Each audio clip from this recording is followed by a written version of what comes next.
untuk di akun PUBG Mobile Indonesia. Itu dia presented by Tekno Severny menuju ke arah bagian Sosnovka Military Base. Yes. 2 game berarti jalur pesawat kita cukup baik, cukup adil, lagi-lagi tidak menyulitkan untuk lawan-lawan yang ada. Dalam artian seluruh timnya, 16 tim bisa langsung turun ke tempat yang mereka inginkan. Kak Gendra langsung turun menuju ke arah bagian Severny. Kita melihat juga bagaimana di bagian tengah tentunya nanti di Xavier akan mainkan pula. Sementara tim-tim Indonesia lain juga sepertinya tidak ada kesulitan. Rozok Ya. akan didapatkan oleh Boom sampai nanti pesawat menghilang. Tinggal pertanyaan besarnya adalah zona menuju ke arah bagian mana, Windy? Itu kan tugas kita serahkan untuk para playernya ya kan. Tapi betul. ada tugas yang juga akan kita serahkan untuk kalian sedang menikmati tontonan dari PMSL untuk membantu mengikuti survei yang ada di kolom komentar live chat. Itu biasanya berupa link ya yang bisa kalian klik. Nanti langsung diisi surveinya aja untuk kebantu lagi PUBG Mobile. Dan juga kita pengen say hi ya untuk teman-teman streamer yang lagi nobar untuk di Grand Final PMSL hari ini. Jangan lupa di tap-tap layarnya ya kalau ngomongin TikTok ya kan. Dan ya, lo kalau nonton watch party kalau misalnya lo lagi nggak stream gimana? Pertanyaan yang sama. Gimana Jan? Kalau gue ganti-ganti. Gue Kadang ganti-ganti. Kadang di Pasta, kadang gue ke siapa Encang, kadang Encang Smith, iya, ya. kadang ke Cowboy. Gue ganti-ganti biasanya. Windy? Ganti-ganti dong sama.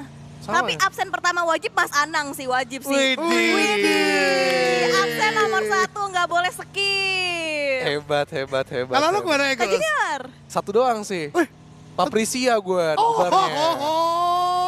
fans nomor 1 ya? Iya, gua. Iya. Say hi dulu ke Kak Paprisia. Say hi Halo dong. dong, say hi Kak Junior dong. dong say hi. Halo Kak Paprisia, happy watch party Ah. dengan viewersnya. Itu dia. Jadi memang banyak ya yang nobar-nobar Ya. PUBG Mobile. Silakan kalian seru-seruan lah bareng-bareng sama para streamer. Betul. Ih Agak nanti kaget ya saya jawabannya ya. ini jawabannya masih sama loh, nggak berubah dari kemarin Oh, ditanya. iya? Sama terus. Luar biasa. Masih sama. Soalnya yang lain-lain menurut gue jayus aja gitu. Emang yang dicari yang apanya, yang gimana? Yang nggak Kalau dari jayus dong. streamer, Yang nggak Yang iya. nggak jayus. Betul juga ya. Mana Windy nih? Aduh susah nih di-update langsung sama dua analis ya, Karan Junior, kiri Eldoge. Tapi Alter Ego melalui game yang pertama langsung ada perubahan player ya. Dari Kak Junior gimana untuk Alpha yang masuk menggantikan posisi Rocky? Oke, masalah rotasi player terus-menerus di tiap match ya. Bukan di tiap harinya, tapi di tiap match. Ini dulu gue patahkan untuk Boom. Gue kurang suka sebenarnya dengan skema ini. Oke, ketika apa lo yang udah bagus, itu jangan diubah lagi. Itu dikutip juga oleh Flow Wolfie. Dan dulu Boom, gue bilang kayak, ini lo udah nemu pakem ya, kenapa diputer-puter lagi? Dan ketika lo udah nemu pakem 4, akhirnya main kayak stay 4 aja, 4 player di Boom. Ya udah baru mereka akhirnya bisa merasakan juara. Bahkan 2 kali gitu back to back PMSL kayak gitu. Itu hebatnya Boom, akhirnya mereka terpecahkan, tidak menggonta-ganti player lagi. Tetapi untuk Alter Ego beda nih. Agak beda. Sama sekali belum nemuin pakemnya. Dan itu yang menjadi tanda tanya untuk semua orang. What happened? Apa yang terjadi? Apa yang bikin mereka nggak kompak lagi kayak dulu bisa back to back PMSL? Apa yang mereka lakukan kok team fight-nya kalah terus? Itu loh yang menjadi masalah. Ya ini sih udah out of game ya menurut gue ya. Udah bukan strategi lagi. Udah bukan masalah setup lagi. Bukan masalah puzzle lagi. Karena puzzle ya pembuktiannya adalah di back to back PMSL. Kayak gitu loh yang bisa mereka juarai. Namun ini ada faktor lain yang kita sama sekali nggak tahu. Dan itu pure dapur yang mereka yang tahu. Dan ini gue nggak mau menilai kalau masalah udah out game. Bisa jadi masalah bucin kah. Bisa menjadi masalah yang kayak lagi sakit kah. Atau kayak lagi kurang prima enak, ya, nggak jadi prima, ya. kayak gitu Macam-macam segala lah macam. gitu ya. Dan itu gue nggak bisa komentari karena masing-masing itu ya punya kelebihan kekurangannya sebagai manusia gitu loh. Betul, Cuma ya betul. gue faktornya adalah in game aja yang gue omongin. Iya, satu hal yang menarik sih, soalnya kan bagaimanapun secara di atas kertas gitu ya, harusnya Iya. mereka bisa gitu kan. Betul. Untuk kembali lagi di permainan sempurna. Bahkan di third party turnamen DGWIB kan sebelum PMSL juga Juara ya? menjadi juara gitu. Oke, itu adalah hal yang menarik dari Alter Ego karena ternyata nggak bisa menyamai satu tim dengan tim yang lain ya keadaannya. Dan kita melihat lagi strategi yang sempat digunakan di PMGC oleh Iya. seorang Kitsune, Betul. digunakan oleh Cellcom DJ Alliance. Tapi sepertinya kalau orang SEA belum terlalu pinter. Nah, ditabraknya malah Lebih pintar. langsung Nah, ditabrak. ini lebih pintar menurut gue. Kalau lo ngomong nggak pintar, ternyata Dia ini lebih lebih pintar pintar. langsung dibuktikan. Saat Kitsune dia harus menggunakan granat dan mengurangi HP dari mobil. vehicle Betul, sendiri. betul. Tetapi ini masih Sorry. ini lebih sempurna karena full HP L2G. Prima sekali. Gua kira mereka masih belum mengerti gimana cara nabraknya biar turun.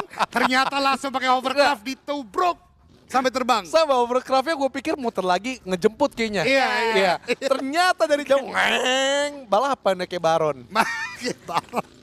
Mantap, CDAL ya. Iya. Akhirnya bisa mendapatkan Lebih vehicle pintar. di bagian tengah dan itu sangat baik karena buat teman-teman kita ceritakan zonanya menuju ke arah bagian bawah, condong ke arah bagian bawah. Tapi kekhawatiran gue tetap muncul karena Pochinki masih masuk zona yang pertama. Di beberapa teman-teman komunitas mengatakan kepada gue, kalau zona condong ke arah bagian bawah, tapi Pochinki masih masuk, kadangkala masih ada kesempatan menuju ke arah bagian jembatan, bahkan menuju ke arah bagian pulau utama lagi. Jadi ini yang nanti akan menjadi cobaan untuk para player, mengingat ya istilahnya cobaan sebelum buka lah. Bisa nggak nahan emosi nih mereka deh untuk bisa rotasinya. Tapi kalau ke arah bagian bawah langsung, berarti bagus untuk CDAL, untuk Boom yang sudah melakukan gatekeep, terutama mungkin RRQ ya. Karena kita ceritakan sedikit RRQ sekarang sudah ada di bagian selatan dari military base. Jadi masih ada chance ya untuk shifting lagi tetap ke main island, enggak sepenuhnya ke pulau selatan Atau dari jembatan. SMB atau di bagian jembatan lah setidaknya untuk ending dari circle-nya. Tapi kita melihat untuk zona yang seperti ini bagian barat dan juga barat dayanya itu yang lebih padat. Semuanya berjejer di satu line yang sama seperti halnya RRQ, Sam9, ada TEM juga, Selcom DJ Alliance, Boom, ada dari tim Vowin juga yang berada di bagian sisi sebelah kiri jembatan. Jadi banyak banget tim-tim sekarang yang mengarah ke bagian jembatan sebelah kiri, sedangkan jembatan kanan yang mungkin nanti akan menjadi entry dari Bigetron atau dari Ozjaka, itulah yang paling kurang diminati. Jadi benar-benar kosong banget untuk di bagian jembatan sebelah kanannya. Sebenarnya ini hal yang menarik sih, soalnya ya mungkin mereka nggak nonton PUBG Mobile Super League Indonesia ya. Junior gua udah berkali-kali bahas gitu loh. Ketika early udah jelas zonanya menuju ke arah bagian condong kiri, ya lu coba muter ke arah bagian kanan. Semuanya nggak ada yang ngelakuin. Tetap madet di Kacamata bagian, kuda ya? iya tetap madet di bagian situ dan kalau zonanya ke arah bagian sana ya oke, bagus bagi mereka gitu. Tapi kalau tidak, udah pasti akan banyak sekali yang tumbang menjadi eliminasi. Kalaupun berhasil lolos untuk sampai ke pulau seberang, pasti akan ada korban yang berjatuhan dari masing-masing tim yang coba untuk melintasi jembatan. Oke, tapi untuk circle kali ini sih ya, kalau misalnya memang ke arah SMB, tidak banyak hal yang bisa dianalisa. Iya, especially iya, sebenarnya. iya. Ini Pasti cepet-cepetan mereka aja ya berarti cuma- ya? Iya, cepet-cepetan dan juga ada faktor luck juga yang dimana titik-titik SMB pun juga tidak semuanya diuntungkan gitu loh. Ya mungkin yang menempati titik-titik dari perbukitan yang banyak hutan-hutannya itu lingkungannya di situ terrainnya kan cukup sempurna untuk mereka melakukan hide and seek ataupun fight begal-begal gaming. Tapi untuk titik-titik yang dimana coba ke arah compound, keluar dari compound itu kan sulit banget dari SMB sebenarnya.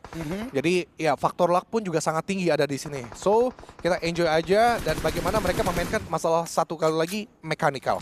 Mechanical yang tadi juga coba dimaksimalkan sama Tony K ya untuk menjegal pergerakan dari Kagendra yang belum berhasil. Jadi Vampire masih nahan, memang mereka belum bergerak dari bagian Primorsnya yang mungkin diprediksikan Kagendra dari Vampire udah berpindah untuk mereka bisa coba rotasi. Telly mungkin lewat jalur airnya, tapi apalah daya Vampire-nya masih stay, langsung bermanuver lagi untuk Kagendra dan circle-nya semakin condong lagi ke bagian pulau selatan dari selatan dan di bagian sebelah kiri yang kita mention dari awal. Ramai sekali pertemuan yang akan terjadi dari mulai Sam9 yang berpapasan juga dengan Tem Entertainment. Ini jujur Sam9 yang sangat berbeda dengan apa yang gue saksikan di 2024. Lihat bagaimana peperangan mereka tetap padu. Knockdown yang terjadi tidak menjadi latah bagi mereka untuk melakukan confirm elimination. Masih ada pergerakan screening dengan vehicle juga. Ngebuat seperti tanpa celah pertahanan yang dibangun oleh Sam9. Bahkan pilihan mereka untuk tidak menuju ke kampung halaman mereka itu very pure. Membuat mereka begitu nyaman. Sekarang ada di bagian pulau military base atau pulau dari selatan Erangel kali ini. Sementara melanjutkan cerita dari Windy tadi. Jembatan akan begitu padat. Boom, tapi gue akan ceritakan sedikit buat teman-teman semua, mereka bermain aman, melakukan gatekeep dari bagian dalam, tapi di bagian pom bensin, mercusuar, ini akan menjadi bloodbath antara banyak tim. The Xavier langsung ditunjukkan, Voindon KID berlomba ke arah bagian sana juga. Ini kalau yang paling terlambat, di zona 3 nanti akan menjadi bulan-bulan bahkan Potato, ditembaki oleh The Xavier. Lihat aim ganas dari The Xavier, membuat damage yang tidak sedikit bagi seorang Potato untungnya masih bisa ngacir sedikit dan masuk ke dalam pulau selatan Erangel. Untungnya masih terhalang dengan bangunan di jembatan itu sendiri ya untuk menghalau peluru yang dikeluarkan dari Xavier untuk mematahkan rotasi dari Void dan KID. Dan kita bisa melihat replaynya juga bagaimana agresifnya Semnan ketika mereka memiliki celah yang langsung mereka maksimalkan. Dan menariknya lagi kalau kita ngomongin celah juga sempat dibahas ya untuk di sinerginya sendiri. Dari tim RRQ kalau nggak salah itu tim yang paling suka mencari celah untuk mereka bisa maksimalkan, mereka manfaatkan mungkin untuk kita bisa lihat yang ngebuat mereka bisa berada di puncak untuk di liganya. Tapi jangan lupa, the next problem dari RRQ yang dari Liga dan bahkan hari pertama final kemarin adalah tim fight mereka yang kembali lagi belum menjadi fight yang sempurna. Itu yang nanti akan diuji karena bagaimanapun zona karena bagian military base sebagaimana Junior katakan tadi nggak bisa sided banget ke satu tim saja, bisa saja nanti akan berpindah, bisa saja nanti akan condong ke tim yang lain juga yang pasti akan membutuhkan fight. Tapi kita lihat Kagendra dan Vampire sudah mulai pemantauan lagi dan trigger disiplin Vampire. Begitu luar biasa. Anda semua termasuk saya, kalau melihat ada vehicle seperti ini udah pasti dong ditembak ya kan. Open field, kita nggak ada backstep juga, tapi Vampire mengkalkulasi. Kalau kita tertahan di bagian pinggir tebing tadi, bisa jadi kita tidak bisa lebih masuk ke dalam zona, oleh karena ditahan oleh Vampire dan Kagendra masih punya compound di zona seperti ini. Jadi nggak hanya berpikir selangkah ke depan aja, tapi 2-3 langkah ke depannya impactnya seperti apa itu yang menjadi perbandingan keputusan Vampire mungkin yang kita lihat sekarang dengan keputusan mungkin yang biasa kita lihat untuk di liga-liga sebelumnya ataupun di turnamen nasionalnya juga. Tapi lagi-lagi tim Secret ini berbeda banget untuk permainan tim Secret yang kita bandingkan dari last season. Mereka menjadi perwakilan juga untuk bermain di PMGC. Siapa sangka untuk mereka bisa langsung mendapatkan posisi yang cukup baik untuk di Vol yang terakhir. Tapi balik lagi, seperti halnya Void dan Ki juga, dua tim PMGC mereka nggak maksimal untuk di hari-hari yang udah dilaluin. Bahkan kalau kita berbicara tim Secret, di turnamen Ruthless terakhir mereka juga menjadi juara gitu loh. Jadi kayak sangat meyakinkan, confidence levelnya begitu tinggi, tapi balik lagi PMSL Lobby, it's not that easy. Sementara kali ini E-Arena, hands itu carry hard mereka di group stage, ditumbangkan oleh seorang Parajin, Nate dilempar, Tiger masih mengamati, Lamborghini di tempat lain juga tumbang, ada trade yang terjadi dan ini akan tidak menguntungkan sang pemuncak klasemen. Vampire hanya butuh 5 poin untuk mengejar, sementara The Xavier sampai zona 3 kali ini, bahkan masih di luar zona dan Parajin begitu low dengan tembakan seorang Joker di high ground. Ini yang ditakutkan akan kejadian ketika kita lagi match point, lagi smash roll. Tim-tim yang di papan atas, mereka yang udah dapetin match point, buat dapetin chicken aja kesulitan. Karena balik lagi yang dibahas sama Junior ya kan, mentalitinya mereka udah mulai kena juga. Sekarang juga kayaknya dari The Xavier mereka nggak seagresif biasanya, tertahan dengan zone. Dan bahkan sekarang yang menahannya adalah E-Arena yang ingin mengejar sebuah keberuntungan untuk mendapatkan takedown demi takedownnya. Akhirnya Parajinnya down dan didapatkan poin eliminasi kedua bagi E-Arena. Hal yang begitu jarang gue melihat seorang Parajin nge-whiff nembak sebuah knockdown setidaknya bisa didapatkan satu. Itu knockdown karena zona teman-teman by the way ya. Jadi bukan karena tembakan Parajin dan akhirnya membuat The Xavier tumbang. Berarti 4 kakinya karena laba-laba itu arachnid 8 kaki jadi tinggal 4 sekarang karena 2 player masih ada. Membuat kali ini The Xavier sepertinya untuk chicken cukup sulit tapi untuk bisa mendapatkan poin, who knows. Sementara di jembatan lagi dan lagi seperti silih berganti. Orang-orang yang bermain kali ini Stranger dan Junior for this circle. Ada komentar dari permainan-permainan yang sudah dilakukan? Gue so far berfokus kepada jembatan kanan juga kiri gitu. Yang dimana kiri setelah Boom udah lolos, Boom udah lepas, gue langsung gak peduli lagi kiri. Itu tuh udah pasti pincang-pincangan ya di sebelah kiri. Dan selesai itu antara IE, DX dan segala macamnya, tetek bengek yang lainnya. Tapi di kanan, Bigetro bener-bener ngejaga banget ke gatekeep. Ada 2 tim yang berbeda, Alter Ego di sebelah kanan sampai gak berani mereka untuk coba nyebrang. Dan sekarang di stage 3 akhir-akhir baru mereka berani nyebrang. Dan dari Bigetron pun juga gak mau berlama-lama. Gue buat apa juga di jembatan, decision mereka adalah ya akhirnya menghampiri lagi daerah-daerah dari outer sekitaran circle. Dan mau gak mau, ini adalah waktu yang ngepas karena belum ada sandwich yang bisa terjadi dari badan mereka karena kalau lama banget ya bisa terjadi kalau di stage 4, di stage 5 mereka baru melakukan fight di outer ya mereka coba lawan gatekeep ya tapi tiba-tiba disabet juga dari belakang. Jadi semua timingnya tepat dari hampir banyak tim Indonesia dan juga RRQ di tengah. Controlling bersama Voindaki pun juga cukup oke penempatan titik-titik checkpointnya. Betul, dan dari Bigetron mereka pun splitnya 3-1 ya. Satar di bagian selatan sendirian, sedangkan 3 lainnya akan coba langsung straight forward aja masuk ke dalam zonanya. Dan di bagian belakang yang dimention sama Junior ya kan, tailing yang dilakukan bagian belakang. Ternyata di backstep oleh tim Alter Ego, didapatkan kembali untuk knockdown-nya. Poin pertama bagi tim Alter Ego, walaupun belum ada poin selanjutnya, tapi yang kita harapkan dari tim Bigetron bisa mengantisipasi movement selanjutnya yang sekarang coba dilakukan oleh Selcom Digital Alliance. Leon DZ tahu dia kekurangan player, dia coba untuk mundur tapi tidak bisa dan masuk kembali ke dalam perangkap. Dan 1 poin didapatkan lagi oleh tim Bigetron. Sebuah resiko yang diambil, jujur gue cukup takut tadi dengan apa yang dilakukan oleh Bigetron, tapi baik sekali bagaimana mereka tadi memetakan tempat tersebut adalah tempat yang tidak bisa diisi oleh 4 orang sekaligus. Oleh karena dengan melihat ada 1 orang, gak komit karena bagian dalam dapatkan eliminasi dan sekarang langsung setup smoke dan juga memperbaiki posisi parkir dari kendaraannya karena bagaimanapun itu begitu terbuka. Kekhawatiran gue juga muncul dari Alter Ego yang tadi baru melakukan tailing karena bagian belakang, mendapatkan 1, tapi mereka juga sekarang harus melakukan fight dengan tim Secret harusnya dan juga tim Flash sepertinya ya, dari bagian belakang yang sudah mulai mengintai mereka karena memang pergerakan di Yasnaya begitu jauh. Sementara Void, Vexi kembali lagi bermain tadi ya untuk Void melakukan tembakan di jarak menengah dan Tiger X tumbang membuat lagi-lagi semua orang yang datang dari jembatan kiri either pincang atau rata di bagian tengah zona dan Void mendapatkan eliminasi lagi dari tim tersebut. Top Z naik ke arah bagian atas, Zeus justru yang tumbang terlebih dahulu. Top Z mengikuti dan Alter Ego akan menggenapkan eliminasi mereka dengan melakukan confirm elimination, tapi ya, didapatkan 1 untungnya. 3 untuk Alter Ego, namun tim Secret menjaga di bagian atas. Betul, dan sekarang kayaknya juga langsung di follow up sih oleh tim Alter Ego. Tadi Hans Foryu sempat ingin naik lagi lebih tinggi lagi mencari informasi, tapi hati-hati masih ada penggawa tim Secret dengan total 3 orang yang masih bisa membalaskan ya. Tapi Flash yang udah dimention juga sama Eldoge dari awal, mereka mentailing dengan jalur yang sama dengan tim Alter Ego. Sudah mulai make up play, ternyata mendapatkan sebuah knockdown ke arah tim TS kali ini. Tapi bagian sisi lainnya pun Vampire coba untuk menumbangkan punggawa dari Indonesia, Boom Esports. Di lock targetnya oleh seorang Swab dan bahkan sekarang dijatuhkan kembali untuk player Boom. Dan hanya tinggal 1 yang terakhir yang tersisa untuk last man standing untuk seorang Yamime. Lihat bagaimana specialty dari Vampire. Mereka bermain mungkin terlihat seperti open field. Mereka mungkin terlihat tidak punya kompon yang begitu prima. Tapi mereka tahu tidak ada backstep. Mereka tahu kompon tersebut sudah ditinggalkan juga. Dan sekarang bagaimana cara clearing ke arah bagian depan. A very classic gameplay dari Vampire yang sempat hilang di group stage kemarin. Kali ini dibangkitkan lagi dan boom. Tidak baik-baik saja. Yami bahkan sudah mulai dicari. Granat dilempar oleh seorang Nuzi.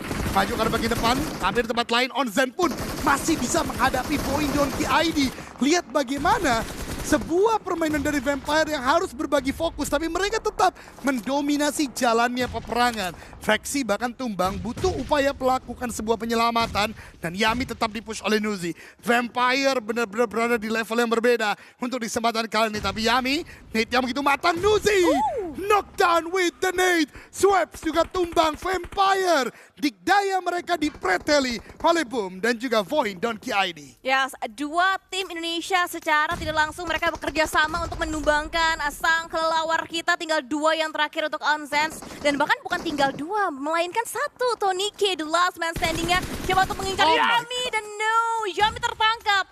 Dan Boom langsung di shutdown oleh seorang Tony K. Tapi masih ada perwakilan untuk RRQ, BTR, Kagendra dan juga Vowin yang masih tersisa. Kita masih memiliki banyak perwakilan, tapi nice try sekali untuk tim Bigetron ataupun untuk Boom ya. Sorry, untuk perjuangan mereka sudah selesai karena ada tim Vampire. And here we go. Welcome the new number 1. Vampire baru saja melampaui poin dari Vampire. The Xavier dengan mendapatkan 103 poin sejauh ini. Wow, 103. 2 tim sudah menyentuh di angka 3 digit untuk overall pointsnya mereka. Dan ini semakin jauh lagi jaraknya untuk di bawah. Kalau mereka tetap sama poinnya. Gimana Gus? Vampire open field play, clearing lagi. What is your opinion? Untuk di match ini, jujur ini faktor luck juga, tapi The Xavier, Vampire melawan itu kayak melawan ilmu fisika lah kasarnya, melawan ilmu algoritma lah gitu dari Vampire. Dan The Xavier, gue ngerasa sih ini bukan playstyle terbaik mereka. Overthink yang ada di jembatan itu yang membuat mereka akhirnya maju atau tidak. Yang padahal kalau mereka memainkan timing seperti Boom, gue yakin tadi ya pemilihan fight mereka itu untuk The Xavier ya, itu lebih baik dibandingkan titik-titik yang diambil Boom. Boom masalahnya adalah checkpoint mereka doang yang ketika melakukan team fight, minim untuk hide and seek-nya. Jadi lebih terbuka badan-badan dari pemainnya dan lebih mudah untuk diincar oleh lawan. That's it buat Boom. Ya, Nggak ada obstacle, nggak ada natural obstacle yang titik bisa checkpoint, dimaksimalin ya kan? lo kalau mau fight ya cari tempatnya yang oke dulu lah, baru lo fight. Tapi ya ini faktor menurut gue karena playstyle masing-masing player itu terlalu gatel, terlalu agresif. Kayak Poundbeat tiba-tiba mau nge-fight aja segala macam. Titik lo tuh belum enak, fight lo tuh belum enak. Jadi jangan dipaksain untuk melakukan fight. Itu dia direct point yang akhirnya ngebuat Boom seperti tidak aware ya untuk melakukan fight-fight yang begitu maksimal dari Boom sendiri. Tapi satu hal lagi kita melihat bagaimana RRQ seorang Genfos bahkan pelurunya begitu minim. Ini memperlihatkan bagaimana memang mereka impromptu mengubah drop spot ya kan. Ngebuat akhirnya mereka ada di bagian selatan dengan peluru yang tidak terlalu banyak. Tapi masih ada kabar gembira tentunya karena masih ada Kagendra, RRQ dan juga ada Bigetron. 3 tim yang masih ada di bagian late game, walaupun mereka belum mendapatkan posisi yang paling prime. Kita melihat tim Secret pun sedang berjibaku. Granat dilempar ke arah bagian Bigetron. Belum ada yang connect sama sekali, tapi GK masih punya 3 di saku dia. Masih bisa dilemparkan terus-menerus. Ini yang gue katakan Windy tadi. Begitu terbuka tempat dari Bigetron, mereka memperbaikinya dengan smoke dan parkir kendaraan untuk bisa menjadi obstacle yang paling prima. Gue harapkan bagian timur ini bisa dimenangkan oleh Bigetron. Karena tim Secret ini benar-benar melakukan agresi. Karena mereka tahu kalau mereka tidak meratakan Bigetron, masuk terlalu terburu-buru pun mereka bisa menjadi bulan-bulanan ditembaki. Dan lihat cukup komit GK dan Soaz ke Bigetron Esports. Betul, tapi mereka pun juga harus berhati-hati karena dari TS sudah nggak komplit dengan 4 playernya, tinggal 2 yang terakhir yang coba untuk mendomprak ataupun mendongkrak dan membongkar pertahanan dari tim Bigetron. Dan lagi-lagi lemparan utility yang terus dimaksimalkan, untungnya belum ada yang on point, belum ada yang di knockdown lagi, opening knocknya pun juga belum didapatkan lagi dari tim TS. Dan sejauh ini pantauan juga masih terus dilakukan oleh seorang Federales, mengcook sebuah granat, coba di-cook kembali untuk menargetkan ke posisi seorang GKK dan akankah connect untuk granat dari tim Bigetron, dan granatnya hampir mendapatkan posisi untuk seorang GK, tapi masih bisa berlanjut bertahan, tapi tidak untuk yang kesekian kalinya karena granat Federales akhirnya on point. Here we go, the utility play dari Bigetron sudah working dengan cukup baik. Namun Soaz masih ada di sana. Di bagian layar kecil kita juga ada peperangan antara tim Indonesia. RRQ mendapatkan Azami, mendapatkan Lele Boy, mencari yang terakhir. Tapi Bigetron yang melakukan ending terlebih dahulu. Rata dari tim Secret dan RRQ bersama Kagendra masih berjibaku 2-on-2 situation.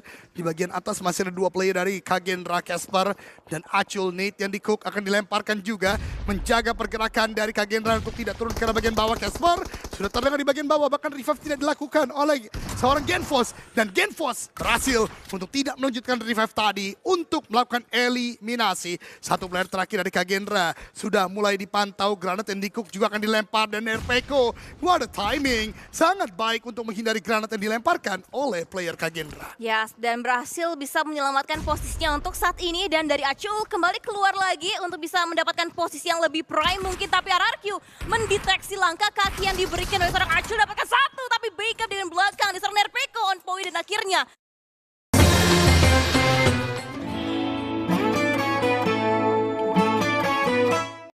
Kagendra diratakan, dipulangkan dengan 0 eliminasi poin oleh tim RRQ. Tapi here's come Bigetron, datang di waktu yang tepat untuk mengganggu fight, dan bahkan RRQ belum dikasih waktunya mereka untuk reset, langsung ditumbangkan kembali anggota playernya, tinggal 2 yang terakhir harusnya. Dan kita bisa pantau lagi ada 3 ternyata untuk tim RRQ, ada lemparan utility masih dimaksimalkan kembali, tapi masih belum ada yang connect, masih bisa berjuang kembali dengan 3 melawan 3 antara RRQ dan juga Bigetron. Ini catch up yang sempat gua katakan di sinergi hilang dari tim Indonesia. Bigetron dengan segala keterbatasan dia di game kali ini mencoba mencari dan mendulang eliminasi lagi, membaca elimination fit dengan knockdown yang terjadi sebelumnya. Kali ini catch up, tapi kembali lagi mereka mengerti ketika sudah terlalu lama pull and push fight-nya membuat RRQ pun juga sudah melakukan reset situation. Bigetron kembali tarik mundur, mereka punya rumah orang kaya, mereka punya beberapa kompon di bagian depan juga. Sementara waktu di zona ke-6 kali ini masih bisa berbagi dengan tim RRQ. Sementara beberapa tim lain, Xavier, Vampire, ini sudah sangat-sangat pincang. Kedua tim ini bahkan menyisakan hanya 1 orang. Levi's pun juga tadi 1 player dari tim Vampire, itu Tonike, kali ini berdiam diri saja dan tidak melakukan apa-apa. Ya, dan masih menunggu waktu ya berarti ya dari masing-masing player dan juga tim untuk saat ini. Dan ini sih karena zona juga mendukung mereka sih untuk stay dulu, untuk mereka bisa nge-hold lagi. Tapi lihat strategi yang coba dibangun oleh tim RRQ. Oh, bold movement. 2-1 dilakukan untuk posisinya dan akan coba tarik mundur lagi. Mungkin masih ragu-ragu karena memang ternyata ada Reizi yang bisa melihat pergerakan tim RRQ. Itu bukan ragu-ragu, itu ngebait Ngebait. pinter banget. Dia tadi ke arah bagian depan dulu, lihat ini kaca ada yang jaga nggak nih, jendela ada yang jaga nggak nih. Ada. Ditembak, mundur lagi langsung overcraft-nya. So, very well played, bahkan zona. Sekarang menuju ke arah bagian Bigetron dan RRQ. Secara tidak langsung mereka menjadi dua benteng yang berbeda kubu, tapi bisa untuk mempertahankan siapapun yang masuk ke arah bagian dari mereka. Dan ini masih kita pantau lagi juga untuk pergerakan lainnya dari tim The Xavier. Masih ada satu yang terakhir untuk seorang Levi's, the last man standing kali ini. Dan vehicle-nya dirasa sudah tidak dimiliki lagi. Akan menjadi PR yang besar ya untuk pejuang terakhir dari tim The Xavier. Sedangkan berbeda halnya dengan Cellcom DJ Alliance. Mereka masih punya vehicle, mereka pun juga nampaknya masih memiliki ruang geraknya lagi. Tapi untuk tempat ternyaman sih memang dengan compound yang seperti ini masih ya untuk dua tim Indonesia. Untuk Bigetron dan juga RRQ. Tapi walaupun memang mereka di satu compound yang sama, ini bukan berarti kayak mereka coba untuk kayak bekerja sama, diskusi. Tapi emang posisinya aja yang membuat mereka masih bisa nyaman saat ini. Dan di bagian sisi lainnya sudah mulai pecah kembali fight yang terjadi. Dan Vampire akhirnya dieliminasi, dipulangkan di hashtag yang kelima. Dan itu dia Gen Force mendengar adanya tembakan di bagian kiri dari compound ini. Dia dapatkan satu play dari Cellcom DJ Alliance yang gua rasa tidak akan ada revive yang dilakukan. Dan sebagaimana gua katakan, menjadi dua kubu yang berbeda, tapi menjadi fort atau benteng yang sama. Lihat bagaimana dari Cellcom DJ Alliance tertembak oleh Bigetron dan juga tim RRQ. Menyisakan dua orang ternyata di satu kendaraan yang sama, tapi mereka pun tidak bisa untuk bergerak bebas. Bahkan kali ini hanya Cellcom DJ Alliance yang menjadi sebuah benteng terakhir yang perlu untuk dirobohkan untuk Indonesia bisa mendapatkan winner-winner chicken dinner di game yang kedua. Ya, Indonesia diharapkan bisa mendapatkan chicken mereka yang untuk di hari ini dari RRQ ataupun dari tim Bigetron.